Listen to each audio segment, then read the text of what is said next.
Pope Francis's health lands him in the hospital this week. A Vatican Cardinal reaffirms the Church's stance on Freemasonry, and an anonymous cardinal speaks out on the Francis pontificate.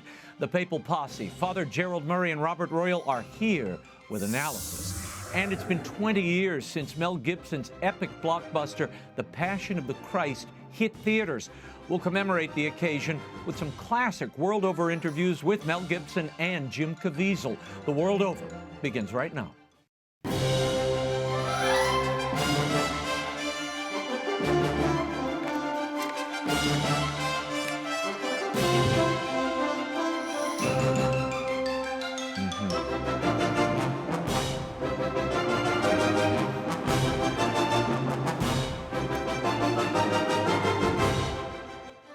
Now, Raymond Arroyo.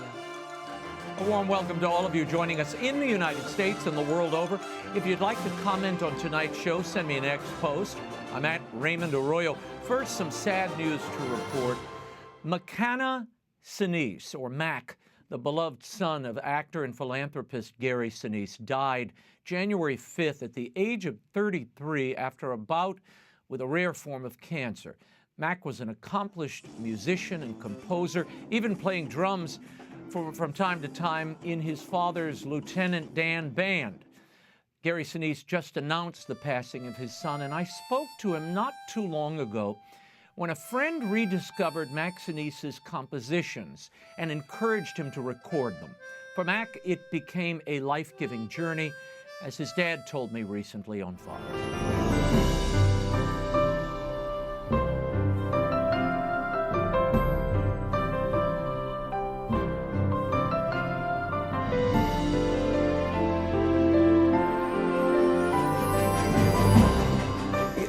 Tell me why that moment was so important to Mac. He started this song many years ago. Mac is a composer and musician. He went to USC Music School many years ago, and past several years he's been dealing with some very serious health challenges. And he was a drummer and used to play, and he can't do that anymore and kind of put that aside. And then he started listening to some old music that he had written back in school, and he connected with an old college friend, Oliver Schnee.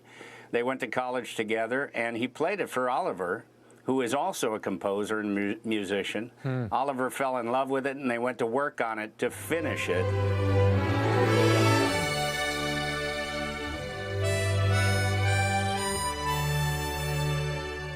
Mac and his mother, Moira, were both diagnosed with cancer in 2018. Moira's breast cancer is in remission. Sadly, Mac lost his struggle after battling his cancer for 5 years. Eternal rest grant unto him, O Lord, and please keep Mac and the entire Sinise family in your prayers. And Pope Francis makes a hospital visit this week after the Vatican announces he has a mild flu. A high-profile blessing of a same-sex couple occurs in Uruguay, and a Vatican Cardinal now reaffirms church teaching on Freemasonry. Joining me with analysis of these stories and more is the Papal Posse, editor-in-chief of thecatholicthing.org, Robert Royal, and canon lawyer and priest of the Archdiocese of New York, Father Gerald Murray. Gentlemen, Pope Francis's health has been a major focus of the week, with the Holy See press office stating that the 87-year-old Pope had a mild flu. On Wednesday, the Pope attended his Wednesday audience with his remarks read by an aide. And afterward, he was taken for an unannounced hospital visit for diagnostic tests and possibly a CT scan. Now, Father, this is another in a series of health issues Pope Francis has faced of late. I mean, he's been hospitalized 3 times in the last couple of years, most recently in June for a hernia. Bob, let me start with you. How serious do you think this is? And what are you hearing from sources in Rome? Well, look, an 86, 87-year-old man having a series of health, I think we have to say crises like this, because when you can't speak and you have to have a diagnosis done and testing at his age, none of this is possibly good. And as you rightly say, there's been a lot of it. And it seems curious to me because we've seen this a couple of times when he seems to have what they call a lung infection. But then he's immediately involved kissing babies, hugging people, shaking hands and whatnot. And it doesn't seem like that's what you do when you have an infectious disease, or at least potentially an infectious disease. Now, he went to the Gemelli Hospital. They did whatever tests and diagnostics they needed to do. He was immediately back. So for now, it seems like things seem to be stable. But these are signs that, something is going on, and maybe something more than we're being told. Father, your thoughts on this and the way the Vatican handles this. This was not pre-announced that he was going to the Gemelli Clinic. Maybe they didn't know and he just felt so bad they had to take him. Yes, well, this reminds us of when he was hospitalized following a Sunday Angelus, where he never spoke. In fact, he was going to go into the hospital and then he needed surgery. So I think the Pope is a private person. He doesn't like to discuss his medical condition. I'll note that today, Thursday, he had an audience with the superior of the Fraternity of St. Peter. Then that audience lasted 25 minutes. So I think he's improved over what his condition was just a few days ago. But as Bob says, anything involving the lungs is serious when you're 87 years old. So I'm praying for the Pope, and I pray that this crisis pass, which seems to be the case if he's back at his normal duties today. Conclave talk always ramps up when any pope falls ill. And today, an anonymous cardinal has written a memo to his brother electors. In the memo, he asserts that Francis has been, quote, vindictive, intolerant, ambiguous on faith and morals. And then he goes on to outline what should be the priorities of the next pontificate. It is signed, interestingly, Demos II, entitled Profile of the Next Pope. It's even been shared on social media by Cardinal Joseph Zen and others. Father, that nom de plume, Demos, was used by Cardinal Pell in a memo attributed to him just prior to his death. That missive also outlined priorities for the next conclave. Your thoughts on this? Well, it's normal in in the life of the church when there are disagreements that people were going to air them. Now, in this case, since it's done anonymously, and is in the memo itself, it says that criticism is not welcome in the Vatican. And, I have to say, we've had a couple of cases where people were, told they can't live in their diocese, they can't live in Rome. Cardinal Burke, sad to say, his salary was cut off after the Pope decided that he was being a cause of disunity in the church, which I think is not correct. So, yeah, what we're facing here is a desire on the part of the author of this document and any of those people who agree with it, with a chance to say, what is the current situation and how should we approach when the next conclave comes up? What do we need to do? Do we need a continuation, or do we need a change of orientation, a change of direction in the Holy See?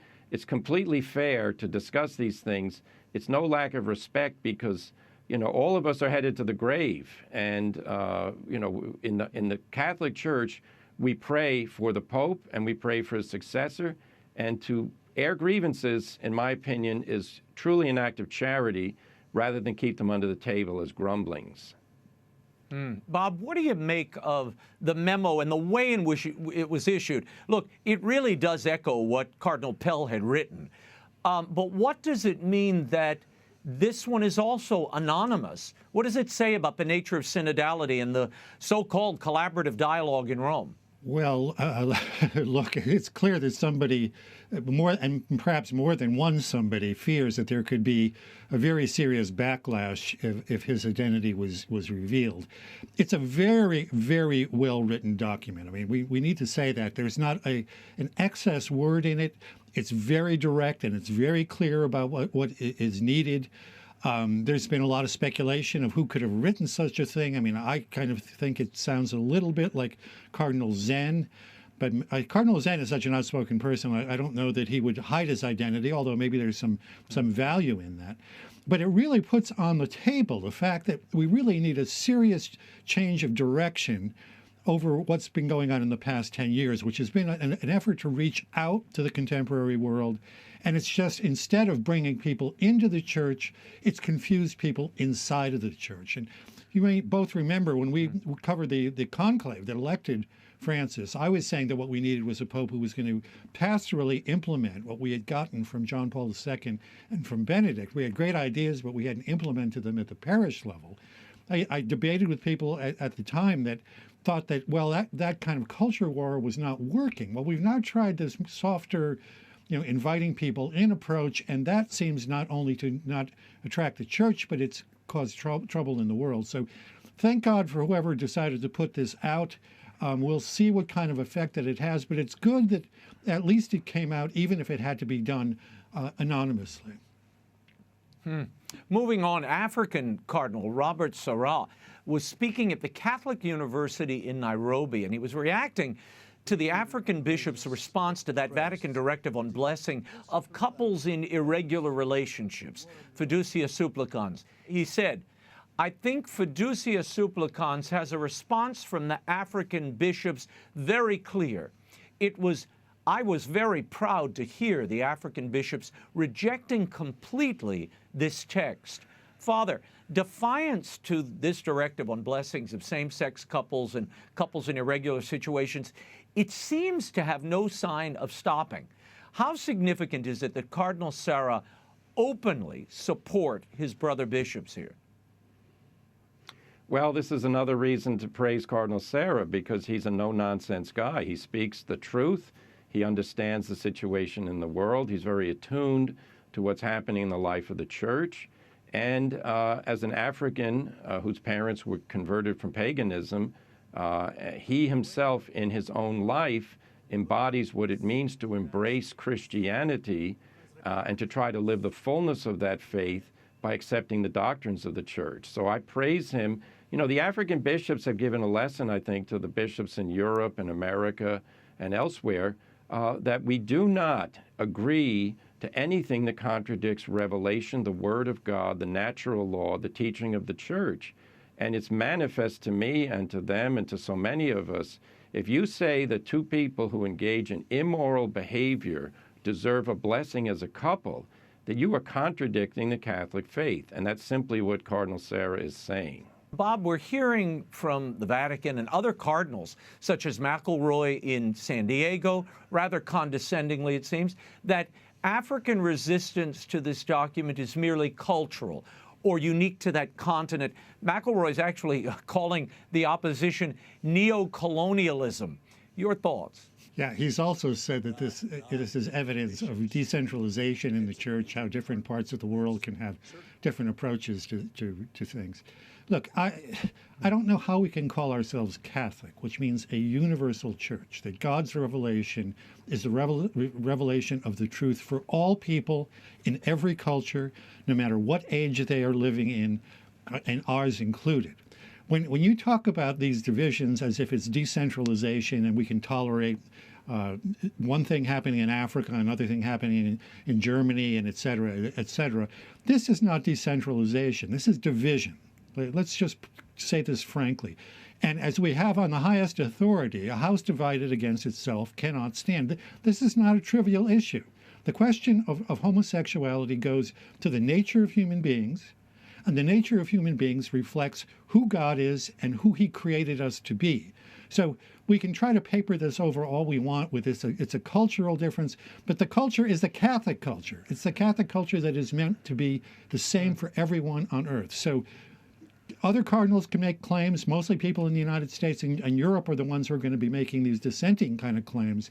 And even at the Vatican, I don't think that their attempt to establish this by a diktat is going to prevail over what has been the universal teaching from the very beginning of Catholicism. Well, in other fallout from this fiducia document, a bishop in Uruguay has issued a statement clarifying the nature of a blessing given to a celebrity same-sex couple there shortly after their civil marriage. The bishop says the blessing was authorized by the local nunciature and was fully in line with the new Vatican document permitting these blessings. Now, Father, what are the implications of this and of the nuncio, the Pope's representative there, not only weighing in but authorizing this blessing? Well, if you've seen the film of the blessing, you know how disgraceful it is. And this is the fruit of fiducia supplicans. We have to make no mistake. two people who entered into a so-called civil marriage, two men, and thereby they reject Catholic teaching, which says that only marriage consists of a union of a man and a woman. So two men who claim to be married are in violation of their obligation to profess the Catholic faith in its fullness. Then you see the priest blessing them. These people have pledged to commit mortal sin with each other. And the priest is blessing them and uttering all the same kind of thoughts that happens when a priest blesses a couple at marriage. This is, the image prevails over the explanation. They try to explain we're blessing the couple, not the union. That's silliness. And it's really insulting to people to claim that as a rational explanation of what's going on here. We know what's going on here. They're trying to legitimize the homosexual lifestyle, and in doing so, they hope to get past, as they would view, a history of discrimination against people who engage in immorality. There's no discrimination when you teach God's truth. Let's just say that quite clearly. So this is a disgraceful thing that happened in Uruguay. Sad to say, something similar happened in Spain. It's just going to go all over the globe. Bob was right. A universal church, universal truth has to have universal practice. And this kind of stuff, this is why the church is really in serious crisis. Bob, given the resistance we are seeing to this document and these examples of priests and bishops endorsing and finding ways to express this fiducia document in their parishes and their communities, not to mention Father James Martin, who continues to post his blessings, are we on a collision course here to schism? Is that where this is headed? When you have such hardened lines, the Africans on one side, traditionalists on one side, and then, the other side who are moving with the Vatican on this. Yeah, look, the very people who quote fiducia supplicans don't follow it. These blessings, these so-called blessings, are supposed to be private. They're not supposed to be formal.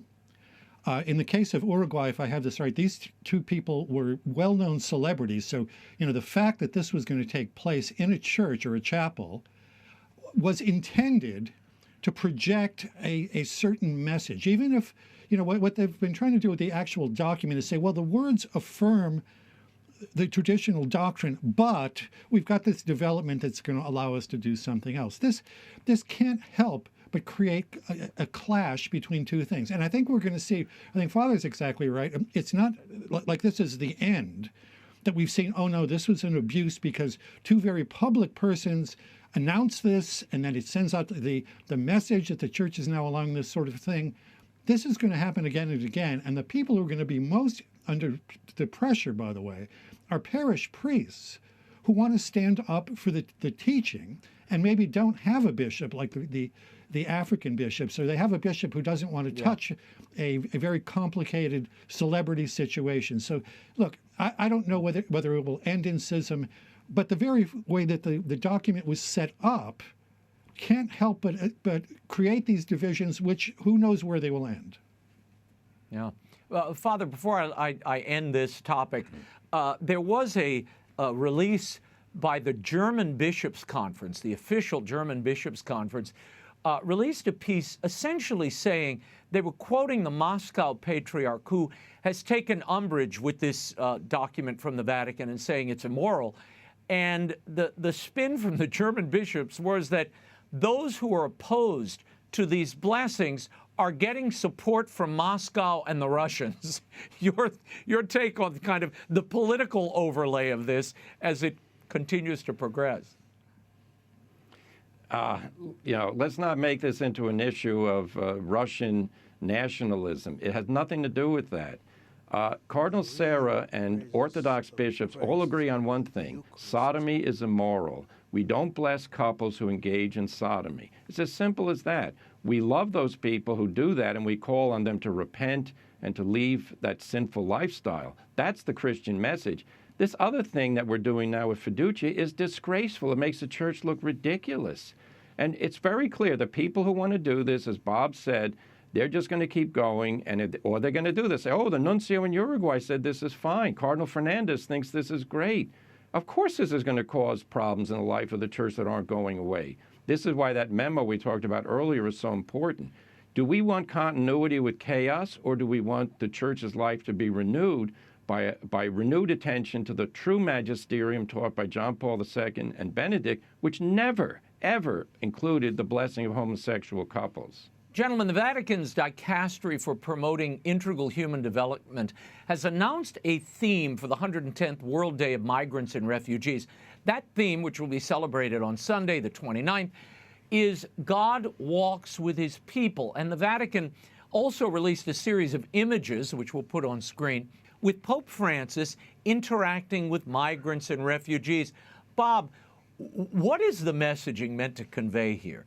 On a prudential matter like migration and refugees, which according to church teaching, governments are entitled to deal with as they see fit. But what's happening here? Yeah, I think this is just one of the main themes that the Pope, from the very first, remember his first trip as Pope was to Lampedusa, which is an island very close to North Africa. He seems to regard this as the most, along with climate, as the most important human question at this moment in history.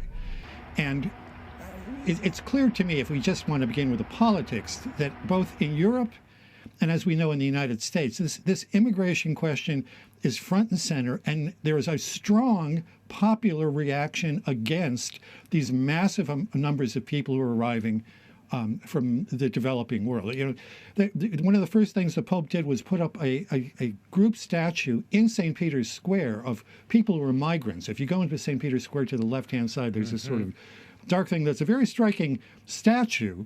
But to put that in St. Peter's Square as if it's somehow central to Catholicism, it just seems to me to be inappropriate. For them to proclaim this, good. It's good to think that God is with people who are traveling and are exiled or have to leave their own country.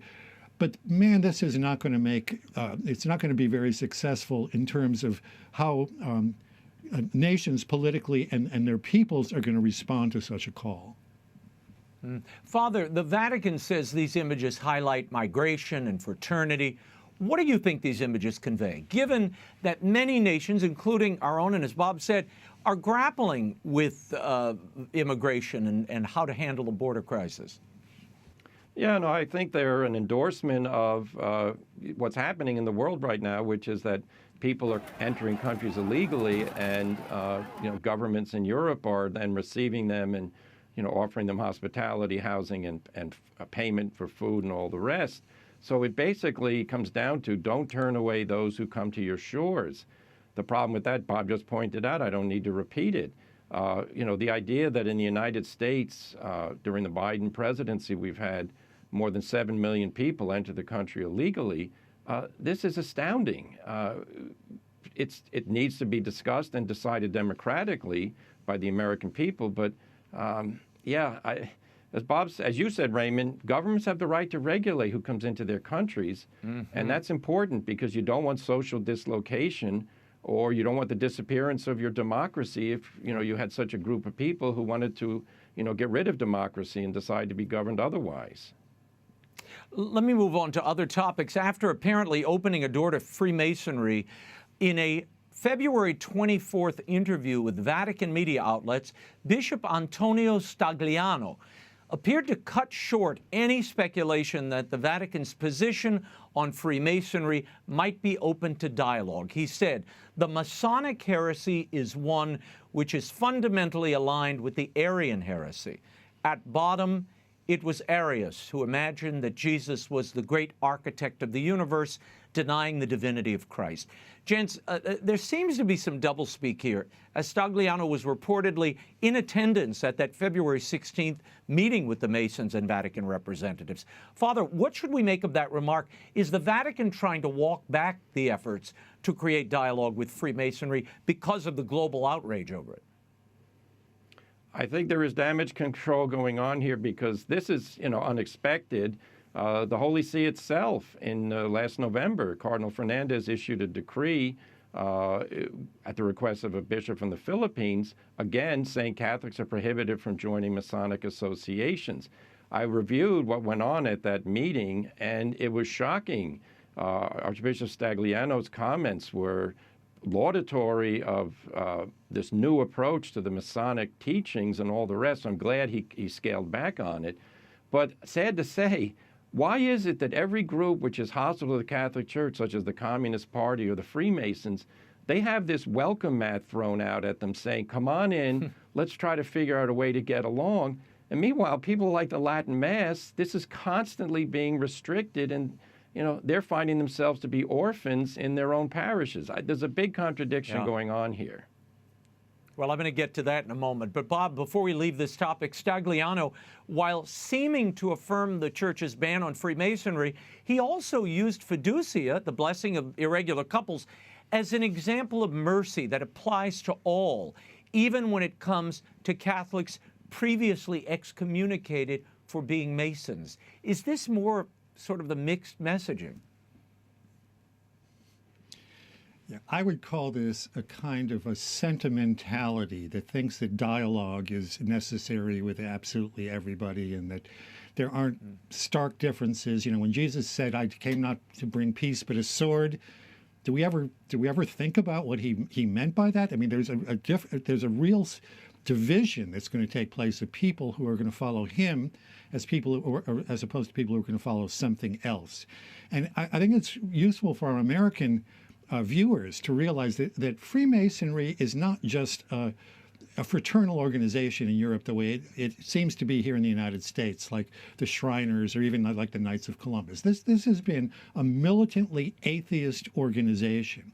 And I don't know what possible dialogue they think that they can carry out with people who for years have been trying to destroy the church. And you can tell yourself that you need to dialogue with everyone, but there are actually people with whom you cannot dialogue. This is why sometimes there are hot wars in the world. Yeah, well, Bob, let me give you an example of a group that there's no dialogue with, and that would be the traditional Latin Mass community. In a recent column, the Archbishop of Chicago, Cardinal Blaise Cupich, insisted that the celebration of the traditional Latin Mass, as approved by the late Pope Benedict, quote, impoverishes the Church. And this week we learned that Cardinal Vincent Nichols, the Archbishop of Westminster in London, banned the celebration of the old rite during the Eastern Triduum. Edward Penton also reports that Pope Francis has received, as we mentioned earlier, the Superior General of the Priestly Fraternity of St. Peter for private audience at the Vatican. Details of that meeting we don't have yet. Father, what do you make of all the animus toward this ancient Latin rite, given there are so many Eastern rites in the Catholic Church and other forms of liturgy that go untouched, and any pagan group that comes in from the Amazon are treated as if Athanasius just walked in? Well, it's again unsatisfactory to say the least. It's contradictory of the claims that are made constantly that inclusion is the theme of our church. The Pope said in Lisbon, everyone, that's who the church is for. But then you turn around and bishops are either on their own decision or, pushed by Cardinal Roche at the Congregation for Divine Worship, told, we're shutting down the Latin Mass in your parish. And it's again, lack of charity. We talk about this frequently. Now, what lies behind it is an interesting thing. If you live in a free market country, you realize competition is good because it forces both sides to make the best product at the cheapest price. Monopolies, on the other hand, deprive people of the ability to follow the best product that they find on the market. And, we shouldn't say competition in the church doesn't mean when you have different varieties of worship styles. If everything is legitimate, it should all be permitted. So, again, charity is the keynote of Christ's life on earth. He taught the truth. He taught it in love. Why can't we show charity toward those that like the old Mass and let them have it in their parish church? Bob, apparently, there was this dialogue with Freemasonry we talked about, but God help anyone who wishes for a reverent style of Catholic worship, particularly young people. Do you see any awareness that by issuing these edicts by fiat, you're repelling a whole new group of Catholics or people who are interested and fascinated by the mystery of ancient Catholic worship? Yeah, with all due respect to Cardinal Cupich in Chicago, our previous pontiff said that the Latin Mass would lead to mutual enrichment, that there would be you want to talk about dialogue, there would be a dialogue between the ancient and what's modern. And you're quite right that for some reason, and perhaps because of the thinness of contemporary culture, a lot of young people are searching. And if they're not searching in Buddhism or yoga or mindfulness or whatever, they come upon the depth of and the riches of the Latin liturgy, and it moves them. It moves them because God moves human beings. So, yeah, I don't think that there's much consideration of that. And if I can put it this way, there's a certain rigidity in rejecting what could be an enriching element in the church, not an impoverishing element. Yeah, no, definitely a rigidity there in Rome, and a blindness and deafness to what clearly people want. So now you've got people packing into hospital chapels and hotel meeting rooms and ballrooms on Sundays. It's ridiculous to expel them from a parish. 3 new consultors of the Synod on Synodality were announced this week. Sister Bridget Wheeler, who's a professor of theology, Tricia Bruce, who's a president of the Association of the Sociology of Religion and a professor at Notre Dame, as well as Maria Clara Lucetti Binjamer. Now, she is a professor of theology from Rio de Janeiro. Here's what they all have in common. They all have expressed support for female ordination. Sister Bridget Wheeler has said, "I believe it must be possible for women who feel called to do so to be admitted to the priesthood." Father, and then Bob, these appointments show a full court press by the Vatican to keep this priest, deacon, ordination of women conversation alive at the Synod, doesn't it? Yes, it does. And it's, the old axiom in Washington, personnel is policy. If you want to have a discussion on women's ordination, you have to have people there who are going to defend Catholic truth and say the church has never done it because the church has never thought it could. Instead, we have this attitude of we have to make all things new, meaning we have to take what was old and get rid of it and invent new things. Did Jesus Christ know what he was doing? All the time, in every way, absolutely. He did not choose any women to be his apostles. He did not name them the first bishops and priests of the church. And the apostles never chose women to be among the first deacons. This is determinative. We believe this is all revealed by God. To treat it as an open discussion is another source of disunity in the church. This has been shut down by John Paul II and Benedict, but now it's been, revivified. Now, I have to say, Pope Francis has said he doesn't believe in women priests on a number of occasions. But the follow-through is to say, okay, I don't believe it for the following reasons, therefore we're not going to keep talking about it. But that seems to be what's happening. Bob, this synod on synodality in October is going to be a barn burner. I mean, everything seems to be coming to a head, and everything is up for grabs and on the table. Yeah, it's very funny that meeting that the Pope had with his Council of Cardinals, his advisors, the same sort of thing cropped up just a few weeks ago, and now we see this. And yet, when the people actually do meet together, even in those dinner tables, as I like to think of them, they're all sitting around as if they're at the prayer breakfast or something in Washington. These hot-button issues tend to get put aside. We thought that there was going to be an LGBT element in the final document that came out of last November's synod, and of course that was just blocked by people who were doing the voting. And I think the same is here true. But there seems to be a desire to keep those pots boiling, even though when real synodality is applied and people actually have a chance to express their opinions about them, they reject them. So, we're in a synodality that's being run by people who are basically authoritarian.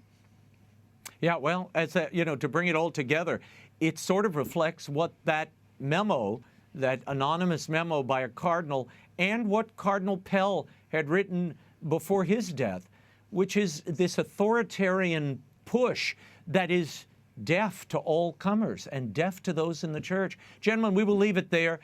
For commentary by Robert Royal and Father Gerald Murray, you can visit thecatholicthing.org.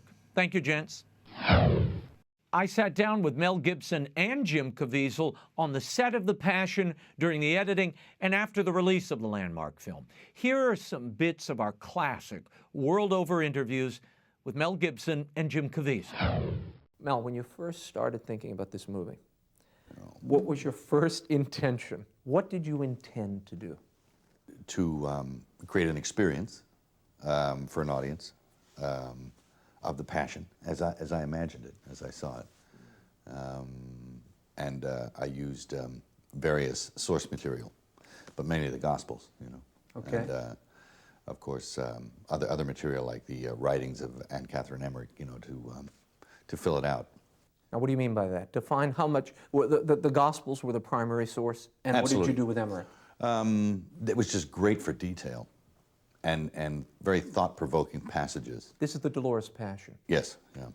And so I use that as a backdrop of reading, and she doesn't contradict the Gospels anywhere. It's just detail, such detail. You don't have to believe any of it, but it's interesting to juxtapose it against the accepted four testimonies. Talk to me for a second about why you decided to restrict yourself to the 12 hours before his death. Why not the ministry? Why not the resurrection? Well, for me, that's the most effective part, is the sacrifice, the sacrificial aspect of Christ. And that's where it all comes to a head. And I think I've seen so many films where they do focus on those other areas, and they get kind of long and drawn out, and I don't think that the renderings that I've seen, they're not very successful. They're Why usually not? pretty hokey. They got bad wigs and, you know, really stilted acting, and, you know, the dialogue is like, you know, it's just, I don't know, it comes across as very stilted to me, and I never really bought any of it. I mean, it's like other renderings I've seen, and I'm not trying to, like, you know, tear strips off anyone. I'm just telling the truth here. They bore the hell out of me, and it's like looking at the story through the wrong end of a telescope. It's like far away. It's as if it isn't real. It's like it's a fairy tale or something. And I wanted to accentuate the reality and have it not be a fairy tale, but have it be real, and as I believe that it is and was. This gestated within you for a good long time, 13 years or so. For a long time, yeah. Give me the backdrop on that. I was focused on the Passion for a long time. It was my own personal meditation. And I focused on that because I found it healing for me. Because, like most of us, I mean, you get to a point in your life where you're pretty wounded by everything that goes on around you, by your own transgressions, by other people's, you know, I mean, just life is it's a kind of a scarring thing. So I used the Passion as a meditation of healing myself. You know? And that's what first drew you to the project, and Yeah. and wanting to focus on that aspect of Christ's life. Yes. Okay, you said. Yes, I'm curious about it too. I mean, like, what is it? What is it? I mean, you hear about it, you read about it. It is the central theme of the faith of Christians. I mean, I wanted to find out about it in a complete way, in a full way, and I began to read and investigate. No studio would attach itself to this project when you first started shopping it around. No, Why not? I don't think it's.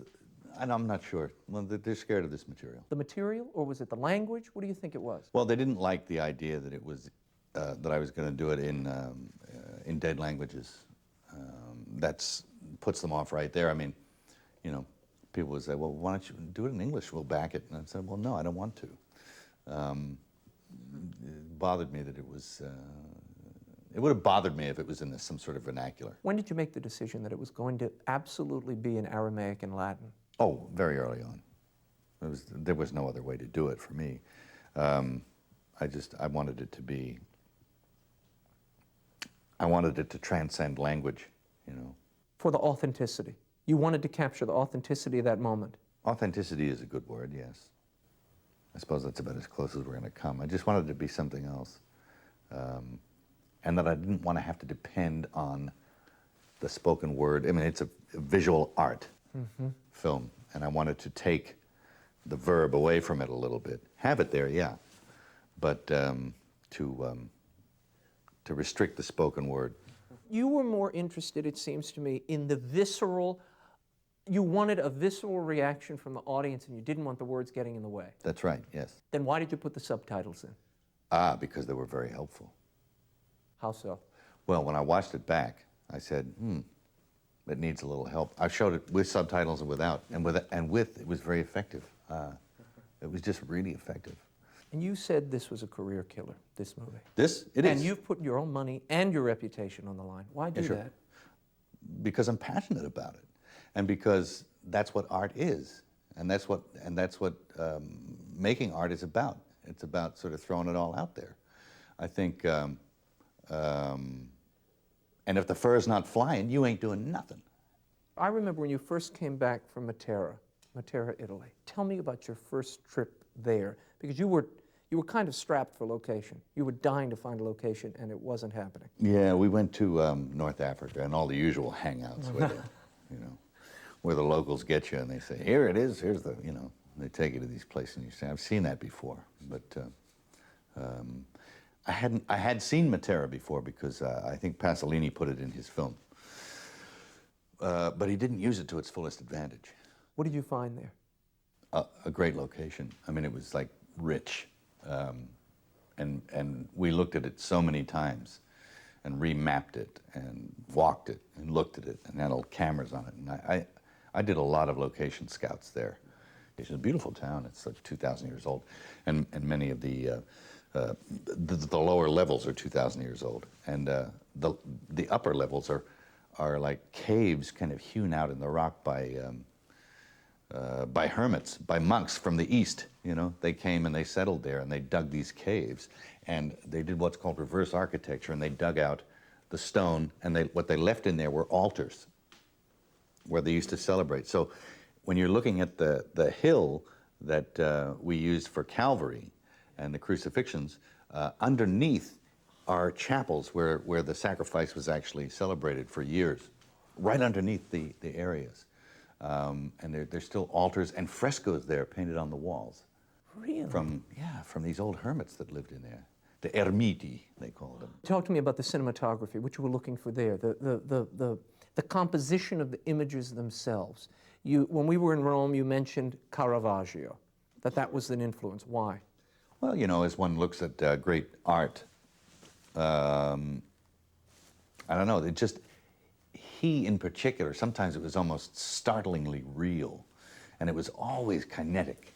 It was always as if it was in motion for me, and it was violent too. It was, you're always seeing somebody getting their head cut off, or in chains, or dragged, Yeah, and I mean the only way we know anything, Caravaggio did all this amazing religious art. I mean, if you go around the churches in Rome, there it is. It's everywhere in the cathedrals, and it's tremendous. And he's kind of my favorite, but he's pretty dark. And pretty violent, and it is kinetic, and the way it's lit, the way his sense of light in his imagination when he did these pictures is it's amazing. It's like beautiful. So we emulated that where we could. Your vision of Jesus is really at odds with the history, the cinematic tradition of depicting this man. Sure, yeah. Describe for me your Jesus, the way you saw him. The way I saw him?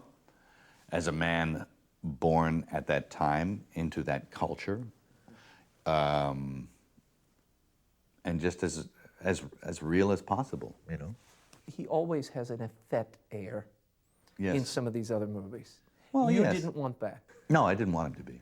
I think he was a workman. He was But how do you capture the divinity in that? And I think that's why you get that femininity in the acting, because they're trying to capture the divinity. Yeah. How did you avoid that? And why did you cast Caviezel? Caviezel? Well, he's a very masculine kind of guy. But there is something otherworldly about Jim. He's not quite with us, Jim. He's got some other world or unworldly knowledge that seems to envelop him like a glow. And that very presence, I thought, was a key thing. His casting in that is somebody who emits that kind of light, and he has a very good light coming out of him. but that's just natural to Jim, and that's who he is. You know. Hardest film of your career? Without a doubt. In what way? Physically, there's no rest. In The Thin Red Line, which was very hard, uncomfortable, you know, there were moments where you walk around, and Terry Malick would say, go over there and pick your gun up and look into the sunset. Physically, not so hard. This one is torture right from the beginning, in all forms. If I'm on the cross, you're in incredibly cold conditions. Yeah, tell me about it. 15 days in a loincloth, essentially, in the freezing cold. Well, that's just on the crucifix. And that's just straight crucifix. We did 2 weeks this last week, 10 days of getting on the cross. So we had to shoot all that on a set here at Cinecittà in Rome. And the other part was down in Matera, and that was on a cliff. And, you know, I've said, go put yourself across on the edge of the Grand Canyon, and the wind tunnel from the canyon just goes straight up that. We're on kind of like a sheer cake, side, yeah, and just comes up and right over. They will stick heaters on both sides of you, but it's useless when the wind is just blowing past you, and when you're looking out at in the distance, you know, there are, you know, a good 300 people there, and you see them shaking, and they've got mittens and scarves and jackets on. And there's nothing you can do because your arms are tied up. So they move the heaters closer, and you'll start to feel the heat. But when the wind slows down just a little bit, it fries your skin. Toasted Tootsies. So I remember just going, oh, so you don't want this movie to be made? You pulled your shoulder too. Continually, separated my shoulder. Doing what? When you were carrying the cross? Yeah, when you're carrying the cross, it's not just the beam. The Gasmus and Dismas, the two criminals, are both carrying a beam. And some theologians feel that he carried the whole darn thing, and which would made his passion a little bit different than anyone else's. So Mel took, you know, pleasure in making that thing heavy. You couldn't make it too light, or it just wouldn't look right. And when I played basketball for years, and I bring that up because I just found it real important to do a lot of you know, clean jerks, lunges, deadlifts, and do wall squats. And I couldn't have done it without it, because literally you're putting all the weight, when you're on the cross, you're putting all the weight on this leg and hooking this one over. And so all your weight goes into your right quad, and you have to hold that for 10 minutes while your arms are, you know, hooked up. And how did they hook you up? Well, there's a number of different ways. Are you saying like when I'm... Yeah, physically, how are you being held up? I mean, I imagine they're not driving nails through your hands. He hasn't gone that far, has he? Well, I mean, we can do a lot of things with special effects, with, you know, digital, and which this film is on. But we have a really extraordinary makeup crew, and one of the best the best in the business. And I mean, some of it I don't even go into, because I just think it takes away from the mystery of the film, of what we're doing. But they've built two sorts of platforms, and in between takes, I have to stay up there for most of the time, and they would just put the heaters on and try to, you know, keep me warm, because taking me off would take too long for the setups. And so at one point I was on there for like an hour, and this is in, you know, if you've known what wind chill feels like, this was, you know, 20-degree weather, nothing on. Yeah, with wind chill, you know, which drops the wind or drops the temperature, and you're most of the time it's just keeping your core temperature up, and switching from heat to cold and heat to cold that fast. I couldn't keep anything down, so it was extremely hard, getting nauseous all the time, and you're also because the makeup is so severe, you can't see out I can't see the right side of my face, So everything's, you're getting hyper-focused out of the left eye. And then the makeup that you're wearing is all the skin is just ripped to shreds. So all I can say is if you've ever had a sunburn, when you're going through the healing stage and you're itching, put your arms up and want to itch every single part of your body, and you can't. And it's just, so it's been a nightmare the whole way through. And some nights I have to wear the entire makeup in bed. So they throw powder over me and I go to bed wearing the stuff, and I just don't sleep. You itch all night. So. Why did you decide to do this film? How did it happen? Go back there and tell me how Mel Gibson decided to. You can turn your cameras off anytime you want once you get bored. They're not going to turn. This is what they tuned in for. Right. It's all started with I had a phone call from my agent saying that Steve McAvity, Mel Gibson's partner, wanted to meet with me on a film called Mavericks. What I've later found from Steve and Mel is that was just a front. A ploy to get you in the room. Well, to see what I was really like. So we met at some picnic table and up in Malibu, and we started talking, and it went on for like 3.5 hours. And then Mel finally brings up this story about what he's been thinking about for many years, and how he had found this book, and it was Anne Catherine Emmerich, and he goes, you know how this guy really died? I said, yeah. And he started, and it hit me. I just said, you want me to play Jesus? I just interrupted him. He stopped and he looked at me. He goes, yeah. I said, okay. And in that moment, you can slow the thoughts down in your head 1,000,000 miles a second. And I kept thinking, oh man, it all comes down to this, playing this. And it felt like I should. And I said, okay. But I was scared in saying it. You were offered 4 other times to play this role, right? 3 other times. This is the 4th time. Why this one? Why this one and not the others? The other times that I was asked, afterwards I felt guilty. I felt like my first response was right, and I just didn't feel right. I didn't want to make something that wasn't the truth, and I felt that the other ones weren't there, and it hadn't.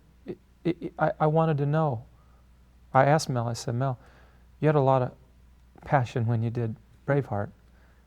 Do you have at least that much for this? He goes, more than anything I've ever done. I mean, I have a sense you're going to go through the blades a few times on this one. Oh, you think so? I bet. Julienne, diced, Yes. ginsued. Ginsued, chopped, and fricasseed. Fricasseed, oh good.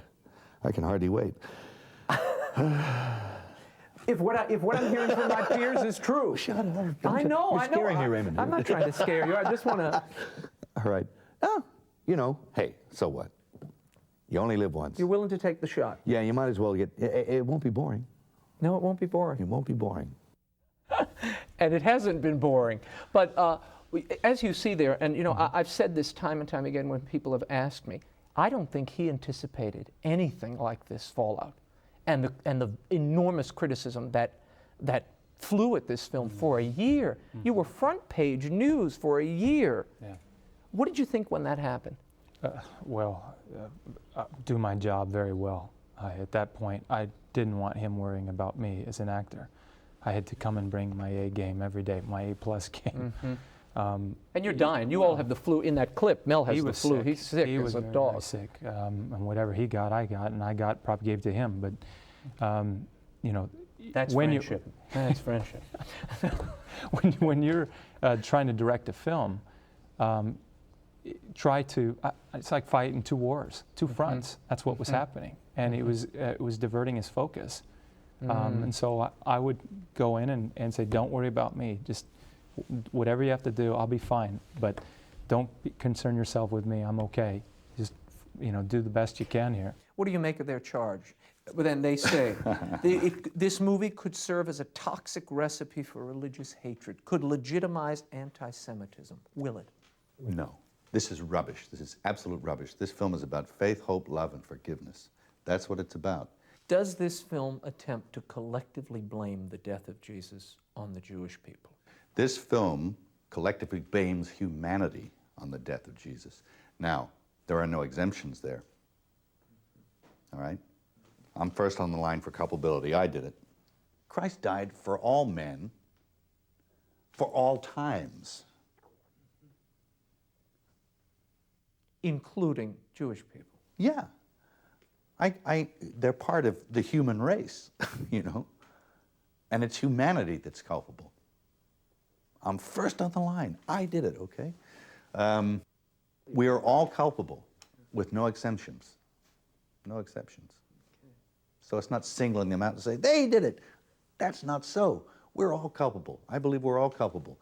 In fact, there's an argument, and this is a valid one, I think it's in the Council of the Catechism of Trent, that says we're more culpable, in fact, because we know, and if we reject and by our transgressions crucify Christ, we are more responsible than those who may have been ignorant, who thought, well, he's not really the Messiah, he's like a, you know.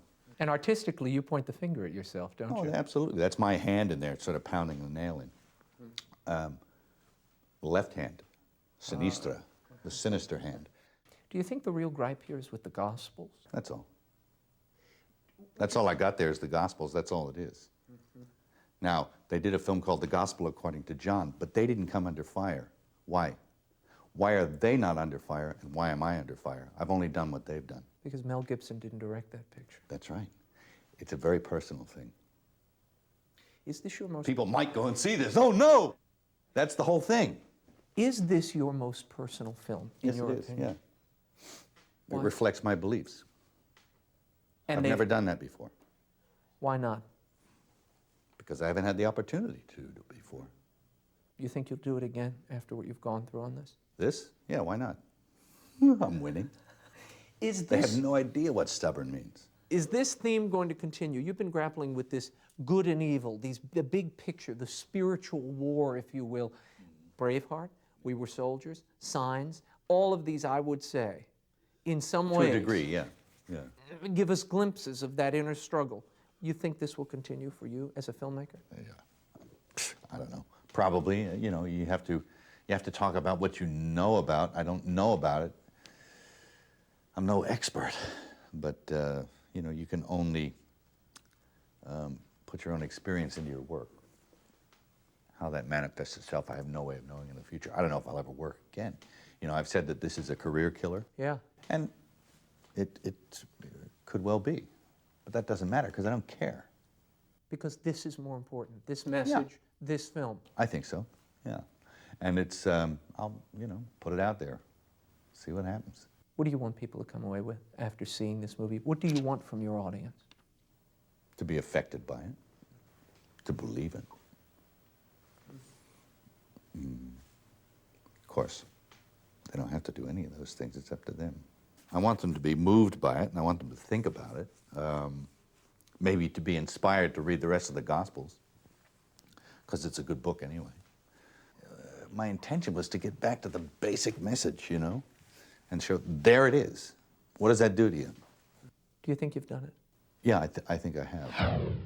Gibson is said to be working on a sequel to his Passion film. We will, of course, keep you posted on any news that emerges.